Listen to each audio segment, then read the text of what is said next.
Hola, gracias por la invitación. Es un placer poder participar. Agradeço las palabras de Cláudio Navarrete. É um prazer poder ajudar. Me lembro quando o Cláudio veio ao Brasil ao nosso curso e também pôde nos ensinar bastante coisa. ¿Conseguem ver a apresentação? Sí. Se ve perfecto. Okay. So, yo no hablo español, voy a hablar en portuñol.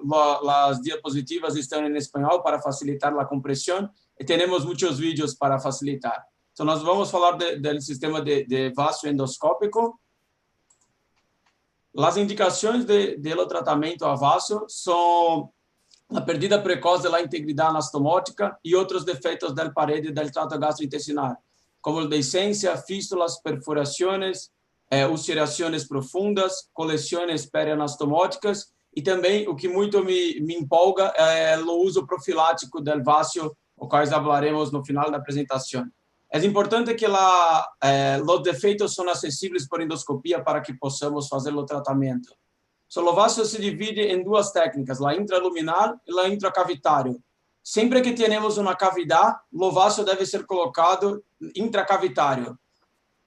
Ele irá funcionar muito melhor do que se colocar na luz. Quando você não tem o defeito, você não tem a cavidade, deve colocar o vácuo intraluminal. O mecanismo de ação do vácuo é macrodeformação e microdeformação. A macro e microdeformação levarão à melhora da perfusão por meio da angioneogênese. Além disso, o vácuo faz o controle do edema e também o clearance bacteriano. Todos esses fatores irão acelerar o processo de cicatrização. Tradicionalmente, o vaso era feito com a esponja, a mesma esponja que usamos pós-cirurgia, em peritoniostomías, em problemas de queimaduras. Entretanto, esta técnica é muito difícil e foi criada o endoesponge na Alemanha, mas para a Latinoamérica o preço é muito alto. Este é um vídeo onde nós vemos um defeito esôfago-mediastinal, uma fístula, depois de uma perfuração com estente bariátrico. Nós utilizamos a técnica tradicional, apenas para mostrar como é complicada. Cortamos a esponja, colocamos em la sonda, mas antes disso, a sonda foi passada pelas narinas e retirada pela boca. Então, com muita dificuldade, conseguimos colocar o sistema na cavidade. Após a colocação do sistema, o vaso é ligado à pressão negativa, menos 125 milímetros de mercúrio, e esta é a evolução do vaso. Você vê um tecido de granulação e a cicatrização é maravilhosa, muito difícil neste caso, como você vê uma fístula esôfago-mediastinal. Então, para vaso em esôfago, o vaso é muito melhor do que o stent. Esta é uma meta-análise que publicamos no mês passado, onde comparamos stent e vaso para o tratamento de los defeitos do esôfago. E observamos que a taxa de fechamento, o tempo de tratamento e a mortalidade são melhores para o vaso comparados ao stent.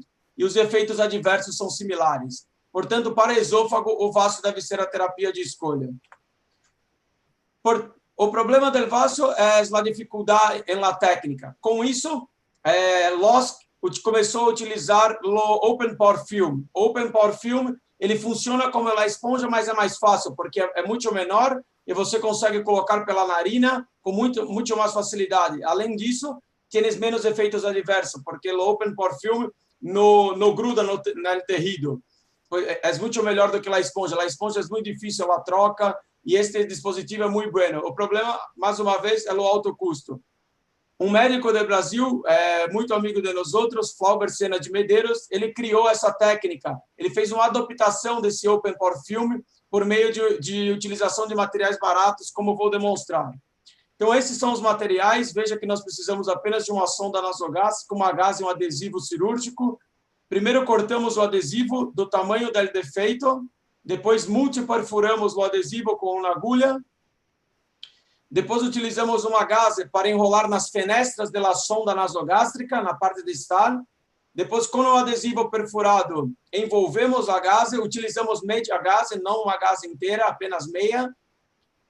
Depois, fixamos com ponto, pode ser nylon, pode ser algodão.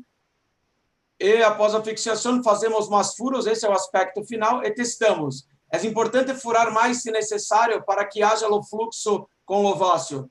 E o que é interessante é que não demonstrei nas outras apresentações, mas ontem fiz um caso e resolvi trazer para vocês. Nós conectamos, esse é um vácuo retal, nós conectamos a sonda nasogástrica ao aspirador da parede. Com isso, temos a economia do uso da máquina de vaso, o qual o aluguel é muito caro. Portanto, vou explicar como fazemos isso. Primeiro, conectamos a sonda nasogástrica, que está no paciente, ao tubo de aspiração, a este tubo de aspiração. Depois passamos o adesivo cirúrgico para manter a pressão e com isso conectamos o vaso à parede. Qual o problema desta técnica? Que não teríamos como controlar a pressão negativa, uma vez que o vaso no hospital não é contínuo, ele é muito instável. E com isso criamos esta técnica desenvolvida pelo Flauber, que colocamos um gelcro de 20 frentes, esse gelcro rosa de 20 frentes, perfuramos a sonda que vai conectada à parede. Com isso, nós conseguimos manter a pressão entre menos 75 e menos 50. Portanto, pode ligar o vaso no máximo e coloque o gelcro. Isto manterá a pressão entre 75 e 125 negativos. Vou mostrar alguns casos para vocês. Esta é uma paciente operada de colectomia. Entretanto, fizeram uma lesão no duodeno. Essa paciente teve uma fístula, não chamaram a endoscopia. Optaram pela segunda cirurgia. E, mais uma vez, a paciente fez a segunda fístula. Este é o vídeo do caso do caso operado pelo cirurgião 2 vezes. Vocês observam o defeito na parede gastrointestinal, nesta anastomose duodeno jejunal. Você vê este defeito enorme. Contrastamos e aqui você vê o vazamento, uma cavidade muito grande. Neste caso, utilizamos lovácio modificado, como demonstrei a vocês. E com isso, a redução da cavidade. O lovácio foi colocado intracavitário. Veja a redução muito pequena, agora não temos mais coleções. Então, colocamos lovácio intraluminal. Com lovácio intraluminal, na terceira avaliação, depois de 14 dias, observamos o fechamento completo da fístula. Uma fístula duodenal, a qual todos os endoscopistas sabemos, é muito difícil de tratar, acaba sendo simples de se tratar com lovácio. A resolução do caso, o paciente foi para casa depois de 22 dias de internação. Este é um outro caso de vácuo endoduodeno. Este caso nós publicamos na Endoscopy. Um paciente operou hepatectomia à direita. Este paciente teve complicações. Esta é a endoscopia. Você vê uma cavidade junto ao bulbo duodenal com sinal de perfuração. Você pode ver a coleção na tomografia, uma coleção de 3 centímetros. Este paciente estava muito mal clinicamente, não podia ser operado novamente e foi optado pelo tratamento endoscópico com lovácio. Interessante neste caso, eu gostaria de mostrar a vocês, nós utilizamos a sonda trilúmina. Na sonda trilúmina, o vácio ele é montado na parte das fenestras gástricas. E com isso podemos fazer o lovácio, quando é intraluminal, fazemos o vácio e alimentamos o paciente ao mesmo tempo. Portanto, veja, a gás é colocada nas fenestras da sonda gástrica. Fixamos o sistema. Esta é a aparência final. Fazemos mais furos. E veja vocês como funciona muito bem o vácio. Este vácio é passado por endoscopia e depois de 7 dias, veja a melhora expressiva da cavidade e de defeito transmural. Você quem vê o tecido de granulação. Neste momento, é possível dar alimento para o paciente. Podemos dar dieta líquida, água, chá, gelatina, tudo de líquido claro, podemos dar ao paciente, porque o vácio vai aspirar o líquido. E mantenemos a alimentação do paciente por sonda nasoenteral, evitando a sonda parenteral.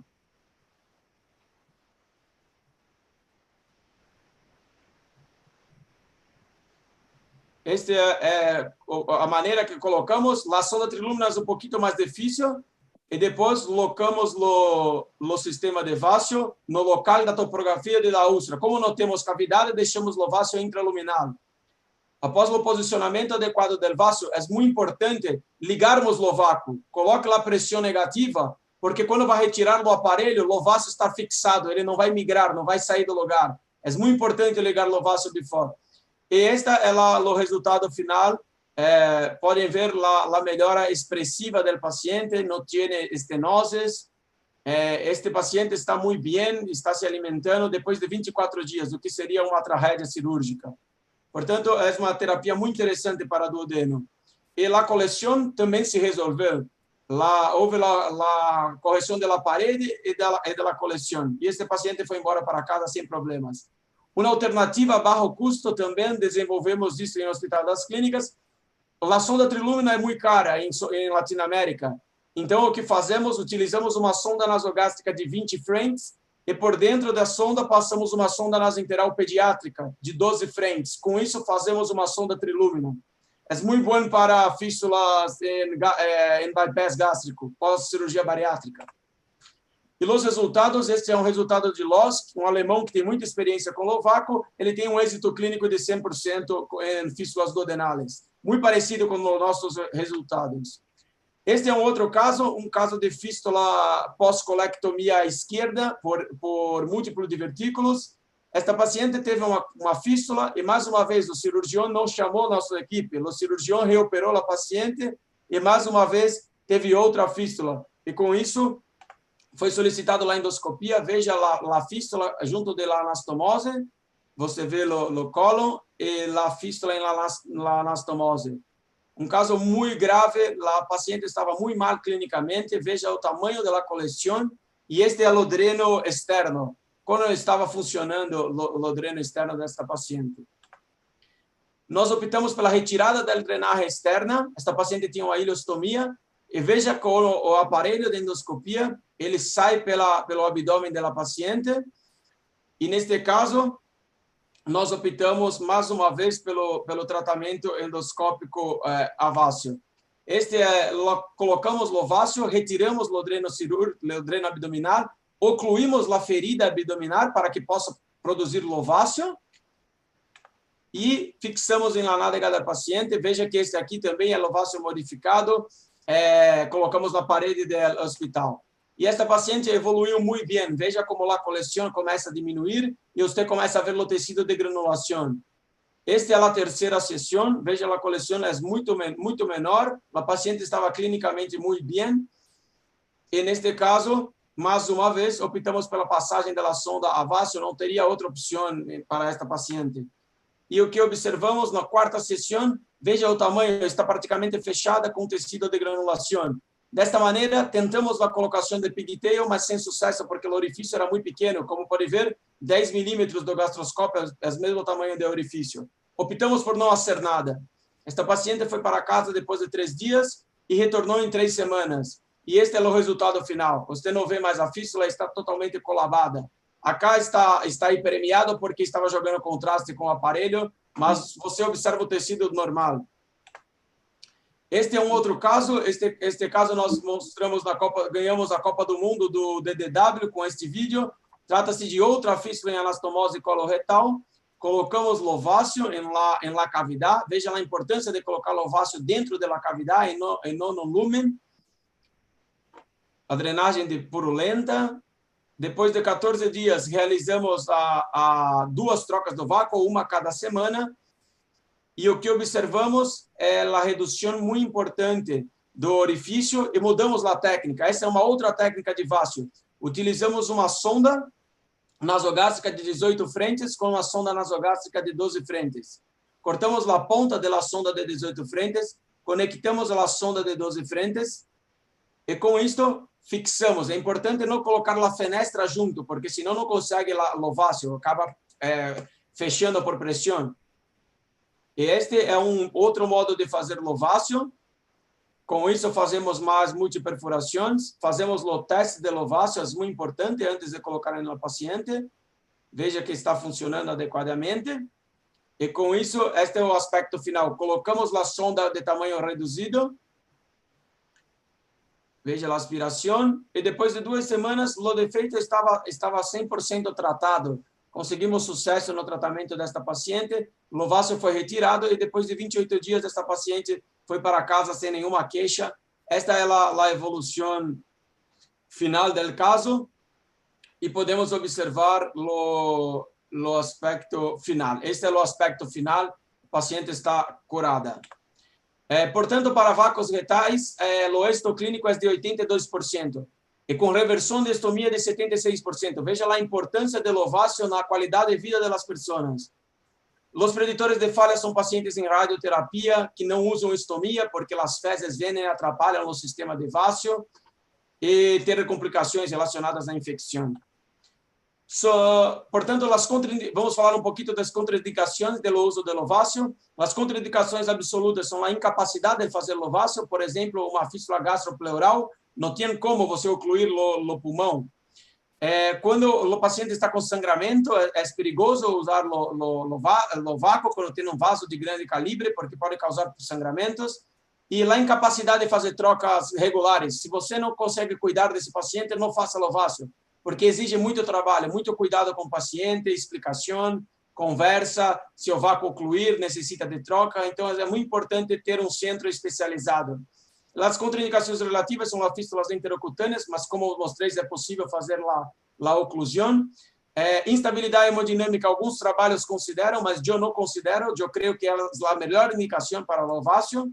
Pacientes sem desvio de trânsito, como eu disse, a chance de cura é pior. E pacientes que você não consegue o acesso endoscópico ou que o acesso endoscópico é muito difícil.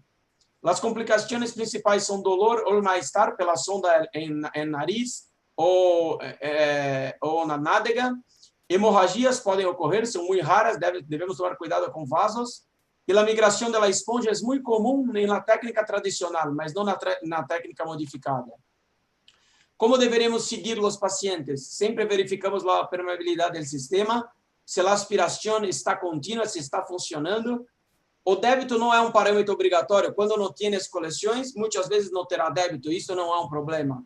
Os câmbios regulares, com a esponja tradicional, deve ser feita de 3 a 5 dias. Entretanto, com a esponja adaptada, podemos fazer a cada 7 dias. É necessário a troca? Não pela obstrução em si, mas porque a cavidade vai diminuindo de tamanho e você precisa trocar por tamanhos menores. E é muito importante o manejo multidisciplinar. O paciente com fístula deve ser tratado por equipe multidisciplinar. Este é um caso de profilaxia que eu gostaria de mostrar para vocês. Veja este paciente, no primeiro dia pós-operatório, um paciente muito jovem, com uma gastrectomia por uma obstrução numa hérnia hiatal. O cirurgião me ligou de madrugada e disse que operou sozinho, sem o assistente, apenas com a enfermeira, e disse que foi uma catástrofe. Então, sugeri o ováceo profilático. Veja, o primeiro dia, a visão que teria. E depois, optei pelo ováceo. E o resultado final é este aqui. O paciente, depois de 7 dias, estava com o trânsito normal, se alimentando por via oral, sem nenhum problema. Normalmente, a profilaxia faço com 3 dias. Entretanto, neste caso, muito difícil, optei por deixar 7 dias. Este é o único trabalho que temos de profilaxia e esta semana saiu um segundo trabalho do Flauber, onde o sucesso clínico na profilaxia é de 75%. Portanto, creio que é uma técnica muito importante para cirurgiões quando fazem a cirurgia e têm um pressentimento ruim ou que a cirurgia é difícil, pacientes que fizeram radioterapia, o uso de vácuo profilático é muito importante. Em casos muito difíceis, muito complexos, nós pensamos o que fazer. Quando não sabemos o que fazer, eu recomendo o uso do ováceo. Este é um caso, veja esta paciente, um tumor abdominal, com acometimento de todos os órgãos abdominais, fez uma gastrectomia com anastomose gastrojejunal e teve essa fístula enorme que o aparelho passava pela fístula. Nós optamos pela oclusão com o oclusor cardíaco da fístula, entretanto, o fluxo era muito grande e não era possível fazer a oclusão total da secreção. E esta paciente queria se alimentar por boca, uma vez que essa paciente era terminal, ela queria aproveitar os últimos dias. E com isso, realizamos o ováceo pela gastrostomia. Passamos o sistema pela gastrostomia, a sonda trilúmina, e depois disso, fazemos o sistema váceo e colocamos o ováceo na anastomose gastrojejunal. E veja a resposta da paciente. A resposta clínica é inacreditável. Você vê este pré-tratamento e este após o tratamento. Veja a melhora importantíssima. Esta paciente teve uma sobrevida de 4 meses e, infelizmente, ela faleceu há cerca de 15 dias. Portanto, a mensagem final é a terapia de vácuo endoscópica é uma excelente ferramenta no tratamento dos defeitos transmolares em trato gastrointestinal. O diagnóstico e tratamento precoce é fundamental para o êxito. Portanto, avise ao cirurgião, sempre que tiver uma fístula, não espere, não tente reoperar o paciente. Mande para o endoscopista. A terapia a vácuo parece eficaz na aplicação profilática e pode reduzir os custos e a mortalidade. Você imagina você manter um vácuo por 3 dias, em vez desse paciente acabar tendo uma fístula e ficar internado por 30 dias. Portanto, acreditamos que é uma técnica muito promissora. E a avaliação conjunta da equipe multidisciplinar é fundamental para reduzir a mortalidade e a morbidade, además de aumentar a taxa de êxito no tratamento. É muito importante que sempre que tratamos pacientes complexos, temos um time multidisciplinar para o manejo desses pacientes. Muitas graças pela invitação. Fico à disposição para qualquer dúvida durante a conferência e deixo o meu e-mail caso alguém necessite, alguém tenha vontade em realizar o vácuo e quiser os vídeos ensinando como fazemos o vácuo, como mandei para Cláudio Navarrete. A ideia minha e do Flauber, que foi o criador, é justamente divulgar esse método para que todos os colegas na América Latina e em outros países que não tenha tanta estrutura como países europeus e americanos em relação a dinheiro, para que a gente possa tratar os pacientes da melhor maneira. Portanto, eu me coloco à disposição para todos. Muitas gracias. Doctor Moura, un placer oír esa conferencia y de verdad que si uno no ve las fotografías, no lo creería de ese resultado. Cuéntenos cómo evita usted la contaminación en el paciente que requieres alimentarlo por esófago y tiene la fístula, puede ser hacia el pulmón, o ¿cómo haces para el intercambio? Porque esos pacientes pueden requerir 5 o 9 intercambios durante su procedimiento. ¿Cómo haces para colocarle la sonda nasogástrica y que no se te desplace cuando haces el cambio del sistema de vacío? Quando temos pacientes com fístulas altas, frequentemente a primeira troca de vaso, no primeiro momento, eu só coloco o vaso.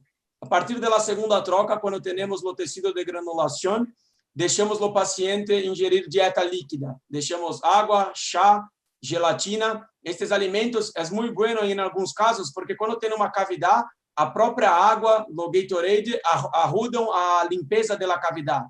Portanto, é importante que se dê líquidos para o paciente. Primeiro, porque o paciente vai ficar muito feliz. O paciente não gosta de ficar internado com uma sonda um mês sem se alimentar. Então, é muito importante deixar o paciente ingerir pelo menos líquidos. E durante as trocas de vaso, frequentemente fazemos as trocas sobre intubação orotraqueal, por uma questão de segurança, algumas vezes o tempo de procedimento é muito grande. Porém, em alguns casos, após a segunda troca de vaso, quando nós sabemos como estará o tecido, nós podemos trocar com sedação, principalmente no esôfago, porque o procedimento com essa sonda que passamos pelo nariz é muito fácil. Parece a passagem de uma sonda nasointeral. Diferente de quando se usa a esponja tradicional, porque precisa passar a sonda pelo nariz, retirar pela boca e colocar o sistema novamente pela boca. E é muito difícil, o paciente sente muito dolor. Com o sistema modificado, é muito fino e o paciente não há dolor. Dá para se fazer com sedação. Claudio, ¿tienes alguna pregunta? Sí.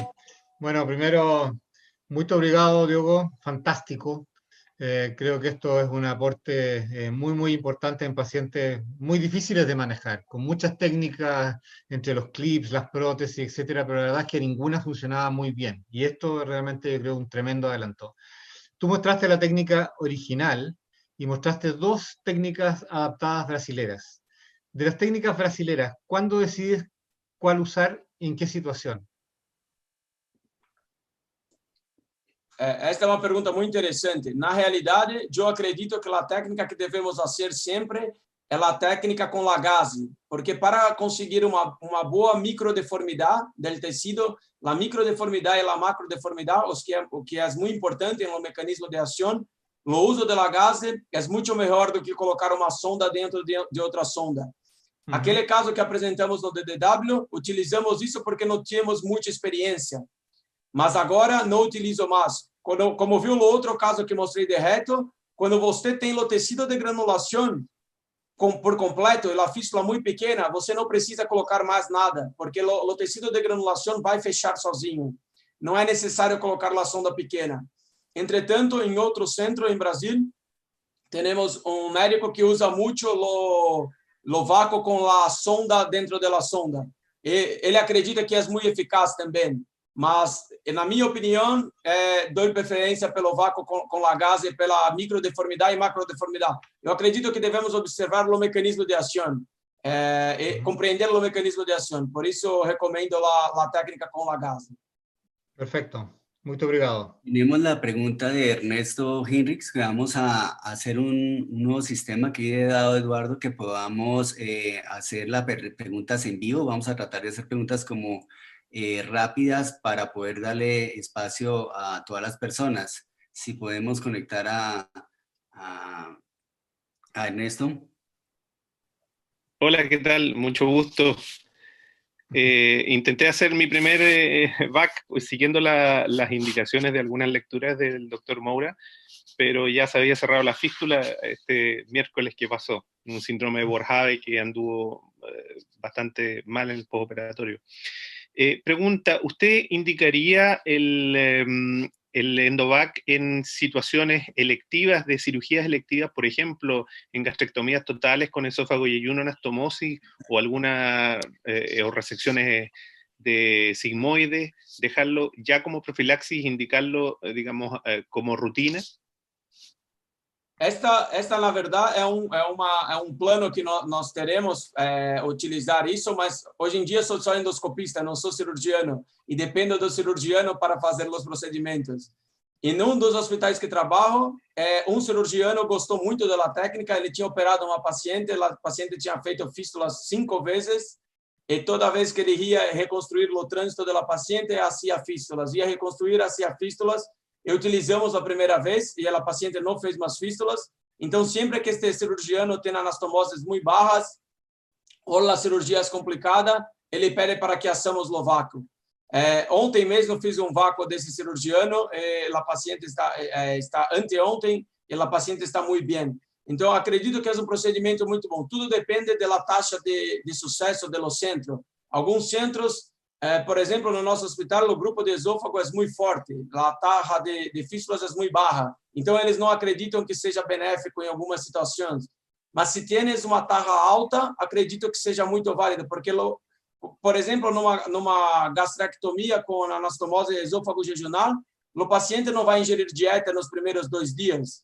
Muitas das vezes ele fica com a sonda. Uma vez que esse paciente já está com a sonda, por que não passar uma sonda trilúmina com o sistema de Vaso?